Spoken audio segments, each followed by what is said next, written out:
Alright, SSBTC guys, you finally get a video all dedicated to yourself today. We're on Hydro-Trac talk again.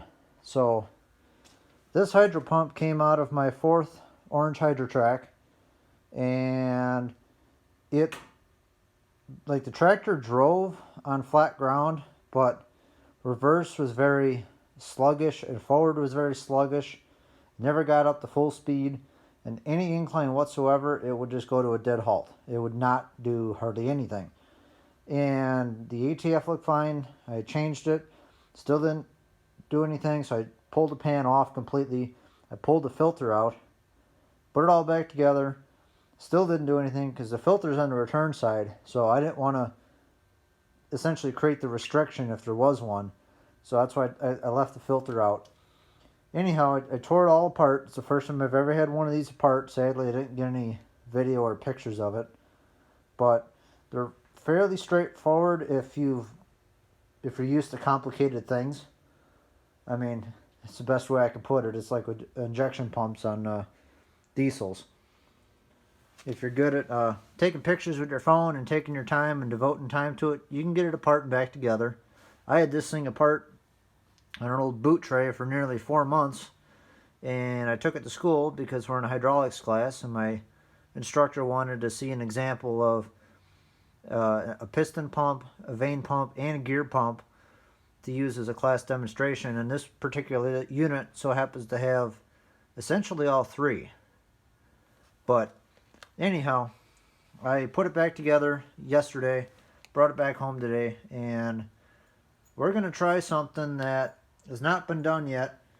And I'm going to put this rear end back in the tractor because I could not find anything drastically wrong with the unit other than some light scoring in places, which, I mean, it's to be expected with a 54-year-old hydrostatic pump.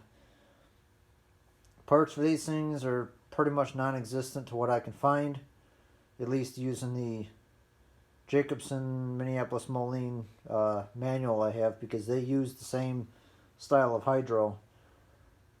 What I'm going to do is I'm going to run this in it, 1540. That's thicker than ATF. That should take up the clearances, because when you think about it, if you know anything about fluid dynamics, ATF is pretty darn thin oil. And when the tolerances get greater within the pumps, it's easier for the fluid to bleed past the worn surfaces. Well, with a thicker oil, it's going to take a lot more to bleed past those same clearances. So the transmission has to wear out a lot more for it to act the same as it did with ATF. I mean, case in point, with an old car, something like this, or actually my white truck. I used to run 1030 in it, and I'd have about 40 pounds of oil pressure, I don't know, after I changed the oil. 40 pounds of oil pressure with fresh, clean oil for a while. Of course, it does taper off after the oil gets used up. But when I switched over to 1540 in that truck, I would get 45, 50 pounds of oil pressure. So there's a good example right there that using a thicker oil raises the oil pressure. So if I run a thicker oil in this hydro, there's no reason it should not work. But we're going to test this out here soon enough. As soon as the weather starts warming up, I'm going to get that tractor out of the shed, and we're going to slap this unit back in, put some 1540 in it. We're going to run it without the filter. I think that's going to be the key, is running without the filter, because I believe that the filter is going to be way too much of a restriction for running 1540 through it. But I can test it. I can pour 1540 in here, and I can see how easily it comes through this filter. Because this is the original filter that was on the trans, and there's the part number on it. That's a no longer available filter. For any of those that are getting into Hydro-Tracs or have one that does not work very well, this may be your ticket. There again, this is not proven yet because I have not done it, but we're going to try it.